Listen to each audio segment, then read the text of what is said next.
Imagine two children, same age, same cognitive ability, same socioeconomic background. One grows up to become a successful, emotionally stable adult with strong relationships and a leadership role in their career. The other struggles, bouncing between jobs, never quite finding their footing. Now imagine, I told you that the single most powerful predictor of which child ends up in which group was not their IQ, not their grades, not which preschool they attended.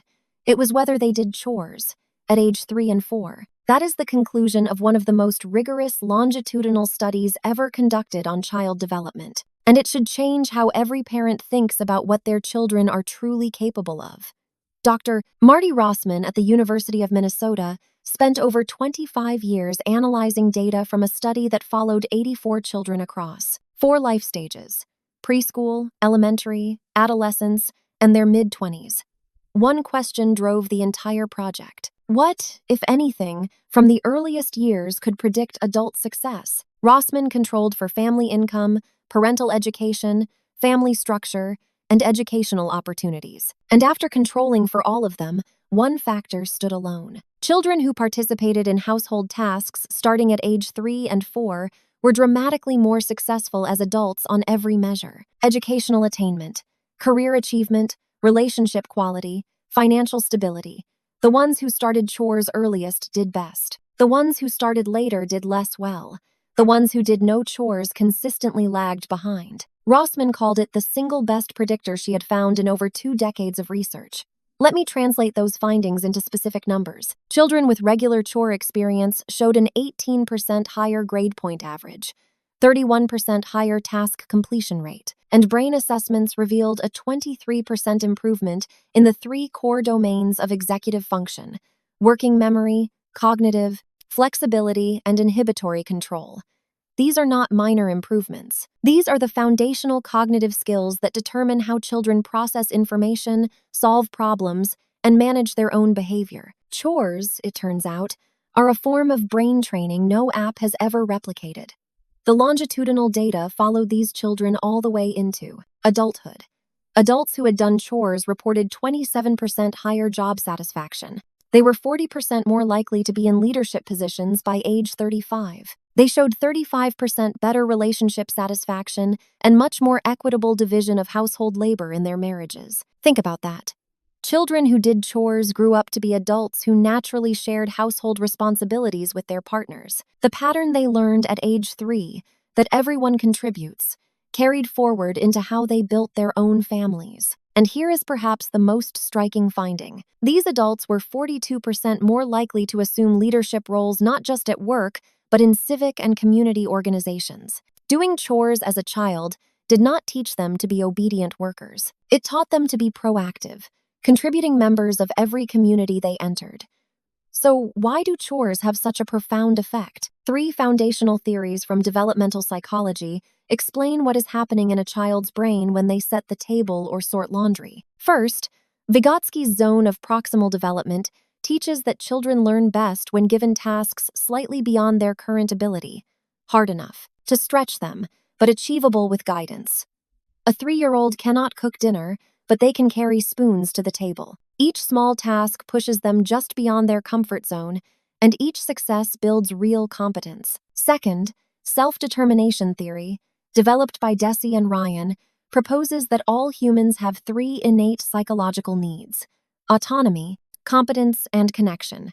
Chores fulfill all 3 simultaneously. When a child sets the table and their parent says thank you, they experience autonomy because they chose to help, competence because they did it correctly, and connection because their contribution mattered to their family. Third, neuroscientist Adele Diamond at the University of British Columbia has shown that chores activate the prefrontal cortex, the brain's executive control center, in ways that structured academic activities often do not. Loading a dishwasher engages working memory, cognitive flexibility, and inhibitory control simultaneously. These are the neurological foundations of self-discipline and focus. Chores are not a distraction from learning. They are learning.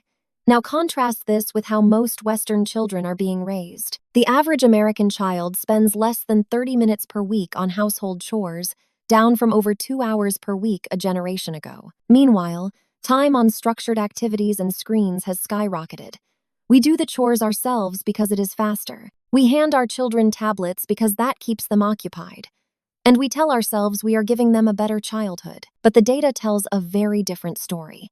We are removing the single most powerful predictor of their future success from their daily lives. And then we wonder why they struggle with self-discipline as teenagers, why they cannot manage their time in college, why they enter the workforce, unable to organize their own lives.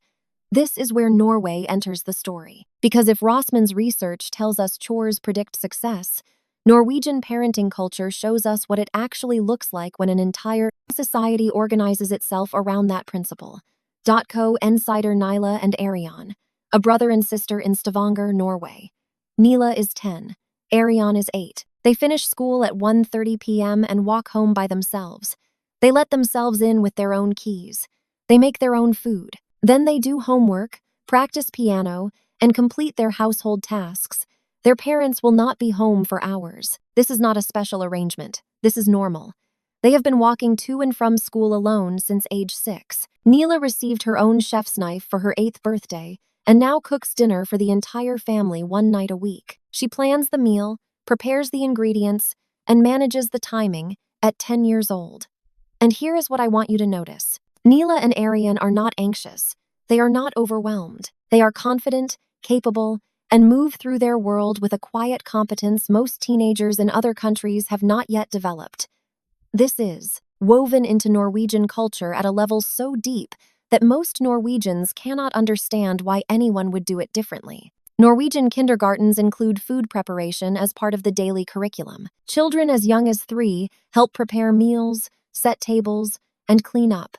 Not as a special activity, as the regular rhythm of the day. By the time Norwegian children enter primary school at 6, many already have years of experience contributing to household and community tasks. They have internalized the idea that work is not something adults do while children play. Work is something everyone does because everyone is part of the family. Now, contrast this with what happens in most households when a young child wants to help. The 2-year-old reaches for the broom. What does the parent say? Most of us say no. It is too heavy. You are too little. Let me do it. We say no not because we are bad parents. We say no because in that moment, letting them help genuinely is slower, messier, and makes more work for us. But Rossmann's research suggests that every time we say no, we are missing an opportunity that compounds over time. That 2-year-old reaching for the broom is not just asking to sweep. They are asking to belong. They are asking to contribute. They are asking to be needed. And when we say no enough times, they eventually stop asking.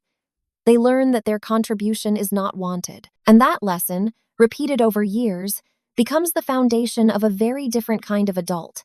The adult who waits to be told what to do, who assumes household work is someone else's responsibility, who never developed the pitch in mindset that Harvard's Julie Lythcott-Hames identified as the single most important predictor of professional success. So here's the question every parent needs to sit with. What story are you telling your child about who they are in your family? Are they a guest, someone you serve, entertain, and manage? Or are they a member, someone who contributes, whose help is genuinely needed? Because children can tell the difference. They know when their contribution is real and when it is pretend. So what can parents who do not live in Norway actually do, starting today? Let me give you a concrete framework based on what the science says. Start early, as soon as your child can walk. A child old enough to take toys out of a basket is old enough to put them back in. Rossmann's data is crystal clear. Children who started chores at age 3 and 4 showed dramatically better outcomes than children who started later. The window for building this identity as a contributor opens early, and every year you wait, the harder it becomes. Make it real. Give your child tasks that actually matter to the household, not pretend tasks, not chores invented to keep them busy. Real work that, if they do not do it, someone else will have to. A 3-year-old can put napkins on the table. A 4-year-old can sort socks. A 5-year-old can rinse vegetables.